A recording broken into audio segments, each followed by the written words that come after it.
Professeur Didier Raoult, comment voyez-vous les dernières évolutions de l'épidémie de coronavirus en France? Au niveau général, je ne peux pas juger très très bien de ce qui se passe en France parce qu'il y a des données qui me manquent, mais chez nous, c'est ce que vous pouvez voir, mais nous, on a détecté et traité énormément de patients. Vous voyez qu'on est sur une courbe vraiment très très très décroissante là, et donc on détectait en moyenne 350 personnes et encore 10 jours par jour. Et là, on est aux alentours d'une centaine. Donc les choses vont beaucoup mieux. En nombre de patients, on le voit d'ailleurs, hein, là, tous nos lignes ne sont plus occupées. Les gens ont proclamé, bien sûr, il y a toujours des Nostradamus. On a un Nostradamus à nous aussi qui prédisait qu'on n'aurait pas assez de lits à l'animation, mais ça se vide. Donc, comme d'habitude, Nostradamus ont tort. Et donc, sur le point de cette situation, les choses s'améliorent. Je sais qu'il y a beaucoup de gens qui attendent la publication des cas que nous traitons. Donc, on est en train de fournir l'analyse de 1000 cas que l'on a traités. Écoutez, les choses sont très rassurantes sur ce traitement, sur lequel on n'a pas eu d'ennui cardiologique avec aucun des patients qu'on a traités.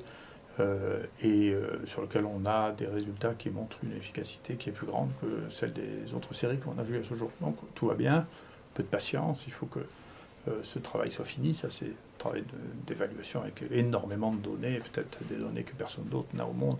Il faut mettre tout ça en forme pour que ça puisse continuer sa vie et devenir un ou le papier de référence sur cette maladie. Donc c'est en cours, mais tout va bien. Voilà. Que pensez-vous de la situation dans les EHPAD? On a vu hier que beaucoup d'EHPAD étaient touchés par l'épidémie. Je suis inquiet parce que, si vous voulez, je ne suis pas très convaincu par la stratégie du confinement aveugle, c'est-à-dire de mettre ensemble des gens comme sur le Diamond Creek, sur le bateau, qui sont négatifs et des gens qui sont positifs ensemble. Ça se termine souvent qu'à la fin parce que tout le monde est positif. Et on se pose la question de savoir s'il va se passer la même chose dans les EHPAD, c'est-à-dire on met la population cible la plus sensible. Hein. On voit, nous, dans l'étude que l'on a, que les gens qui meurent sont des gens qui ont en moyenne 85 ans. Hein. Donc c'est pas vrai que c'est une maladie qui tue plus les jeunes que la grippe, par exemple. En tout cas, nous, on ne voit pas ça du tout. Hein. Mais donc la vraie cible, si vous voulez, de la mort pour cette maladie, c'est justement les gens des EHPAD. Et si dedans on laisse circuler des gens qui sont infectés au milieu des EHPAD, bien sûr, il va y avoir énormément de morts. Donc la stratégie confinement sans éviction des gens porteurs, c'est quelque chose qui risque d'avoir des conséquences qui en termes de nombre, risquent d'être extrêmement importantes. Et donc moi, je reste, si vous voulez, j'ai pensé la même chose, je ne change pas. Je suis un médecin infectiologue et je pense qu'il faut, devant une maladie infectieuse, et ça fait 42 ans que je fais ce métier, je vois toujours des malades, une fois par semaine, c'est mon jour d'ailleurs aujourd'hui, pour rester en contact avec la réalité et pas devenir un médecin de bureau. Il faut diagnostiquer, faire le diagnostic, se donner les moyens de faire le diagnostic, il faut isoler les gens contagieux et il faut les traiter.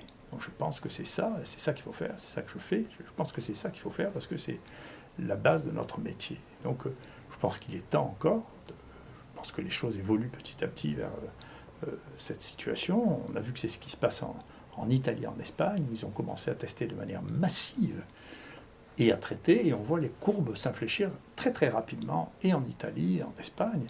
Et je pense que c'est ce qu'il faut faire, ce vers quoi on est en train de tendre. En tout cas, je l'espère de tout mon cœur. Que pensez-vous de la polémique actuelle sur le traitement? Sur quels aspects se cristallise-t-elle? Je reconnais que j'ai mis longtemps à comprendre parce que pour moi c'est très simple, encore une fois. Vous savez, il y a une maladie qui arrive, on ne la connaît pas, les seuls qui la connaissent sont les Chinois. On connaît la sensibilité du virus à un certain nombre de produits quand on les teste. Dans ces produits, il y a des molécules nouvelles qu'on ne connaît pas, dont on ne connaît pas la toxicité en réalité.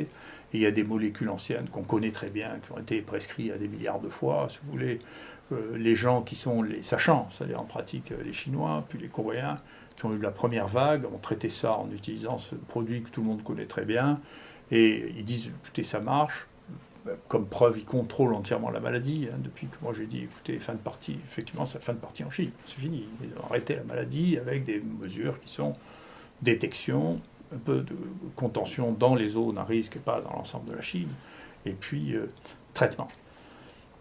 je ne pouvais pas imaginer que ça déclenche des passions de cette nature, quoi. Donc je ne sais même pas d'où elles viennent. Mais en tout cas, ce qui me rassure maintenant et ce qui me fait beaucoup de bien, c'est que je me rends compte que c'est juste en réalité une opposition entre les médecins et des gens qui ont fini d'être des médecins ou qui n'en sont pas. Un conseil scientifique fait de gens qui sont, je ne sais pas si c'est des très grands scientifiques ni des praticiens au quotidien. Et nous, moi je vous assure, je suis un grand scientifique et je suis un docteur. Je suis frappé de voir, effectivement, il y a un sondage, quand on demande aux médecins dans le monde entier, il y a déjà 37% des médecins du monde entier qui donnent de l'hydroxychloroquine. En France, le nombre de gens qui le donnent, sans le dire, est considérable. J'ai été frappé de voir que dans mon propre CHU, voyez-vous, les gens à côté de nous, qui reçoivent des patients qui ont le coronavirus, ils les traitent aussi avec de l'hydroxychloroquine, l'azithromycine. Donc il s'est creusé un espèce de fossé. C'est pas moi je suis juste le représentant de ça. Il s'est creusé un espèce de fossé entre la pratique médicale et des gens qui confondent la pratique médicale et la recherche. Mais à chaque fois que vous voyez un malade, c'est un malade que vous voyez, c'est pas un objet de recherche. Vous ne pouvez pas transformer les malades en objets de recherche. Et ça a commencé très tôt, parce que quand on a reçu les patients qui venaient de Chine, vous voyez, moi j'ai tout de suite proposé, parce que je pense toujours pareil, il faut tout de suite détecter s'il y en a un qui est positif. Moi je voulais le faire même dans l'avion, vous voyez, mettre un écouvillon, 3 heures après j'aurais dit, voilà, les positifs, vous les séparez des négatifs, vous les mettez pas tous ensemble. Eh bien on m'a dit, mais pas du tout, ça, de faire un écouvillon pour savoir si quelqu'un est contagieux, c'est de la recherche. Il faut demander un comité de protection des personnes. Alors après, ils se sont débrouillés pour que ce soit très rapide. Ce comité on a perdu 24 heures parce que, et de manière bizarre, les gens dans l'avion à qui on disait il faut que vous signiez un papier parce que de rechercher pour savoir si vous êtes contagieux, c'est de la recherche, ne comprenaient même pas ce qu'on leur disait. Donc vous voyez, il y a des gens qui sont devenus fous avec la méthode, avec le fait que tout est de la recherche, qui est déconnecté du fait qu'on doit savoir si les gens sont porteurs ou pas porteurs. C'est pas de la recherche, c'est de la pratique des épidémies. Et quand les gens sont malades, on doit les traiter avec les médicaments qu'on a, dont on sait qu'ils ne sont pas toxiques. Enfin, l'hydroxychloroquine, c'est un truc qu'on distribuait sans même une ordonnance il y a 2 mois. Et maintenant, on ne sait même pas comment on va faire pour traiter en ville, des gens qui ont un lupus ou une polyarthrite rhumatoïde, qui prennent ce médicament depuis 20 ans, si on leur marque du Plaquenil, on ne va pas pouvoir leur donner, parce qu'on ne peut pas marquer le diagnostic dessus, ça serait quelque chose qui est complètement impossible dans le cadre du secret médical. Vous ne pouvez pas expliquer pourquoi vous donnez un médicament sur ordonnance, c'est interdit par la loi. Vous voyez ? Et donc, on est dans un vrai conflit de la pratique. Est-ce que ce qu'on fait, c'est de la pratique médicale ou c'est de la recherche ? Mais ce n'est pas de la recherche qu'on fait, c'est d'abord de la pratique médicale. Tant mieux si on arrive à augmenter notre connaissance à partir de cette pratique, de cette nouvelle épidémie. Mais l'objectif que l'on a, nous, les docteurs, c'est pas de faire de la recherche, c'est de soigner les gens. Et quand même, je suis bien placé pour le faire, parce que pour faire de la recherche, je fais beaucoup de recherche dans ma vie. Mais d'abord, notre premier soin, c'est ça, c'est notre premier point. Et moi, je regrette qu'il n'y ait pas d'intervention très solennelle, comme il y a de plus en plus de mes collègues anciens respectables, le professeur Maranaki qui a dirigé la NSM, l'ancien président de la Haute Autorité de Santé. Et moi, je voudrais bien que le Conseil de l'Ordre, dont c'est la responsabilité, se prononce sur cette question de la limitation de la capacité des médecins à juger par eux-mêmes de la thérapeutique qu'il est capable de donner avec des molécules qui sont aussi anciennes, aussi connues et aussi faciles à utiliser, sur leur interdiction de prescription.